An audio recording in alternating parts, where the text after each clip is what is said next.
The space we travel through. Presented by Science at NASA. When seafaring nations began to explore new regions of the world, one of their biggest concerns in making the journey safely was how to cope with weather. They could harness the wind for power. They could rely on the sun and the stars for navigation. They could build sturdy ships. But if a storm rose suddenly, they were at nature's mercy. More than 5 centuries later, our nation is once again on the cusp of exploring new worlds. And once again, one of our concerns about traveling long distances is the weather, space weather. While space is a vacuum, it's not 100% empty. Particles, energy, and magnetic fields travel through the void.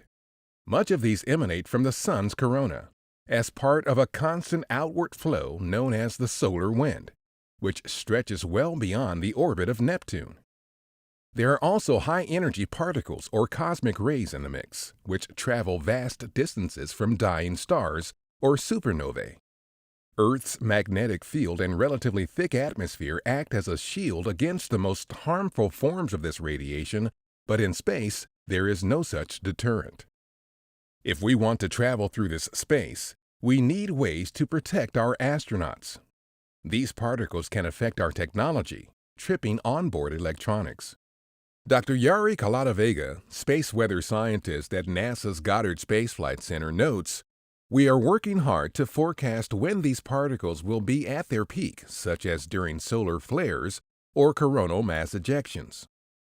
Acute exposure to these solar energetic particles is a serious concern for astronauts and instruments. Therefore, having a better understanding of when to expect solar activity is important for safely sending our astronauts and spacecraft through space. Ironically, such space weather activity can actually protect against another threat to astronauts. The sun's activity can block dangerous cosmic rays coming from other stars, which are constantly present, illustrating the complexity of the system NASA tries to understand and mitigate for our space travelers.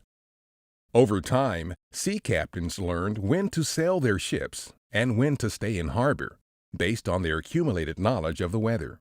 It's more risky to be on the water in the Caribbean during hurricane season, and you'd want to consider avoiding the northeast coast of America during the height of winter.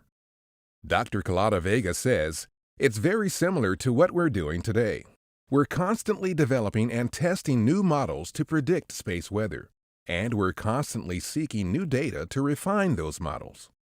A host of heliophysics missions observe space from a variety of vantage points, not unlike terrestrial weather sensors, which work in tandem to paint a bigger picture of our space environment. In August 2018, NASA launched the Parker Solar Probe to help us better understand the sun's activity, especially what drives the solar wind and how energetic particles get accelerated. This data could be used to improve models of space weather forecasting, ultimately helping us find new and better ways to shield our spacecraft and protect our astronauts.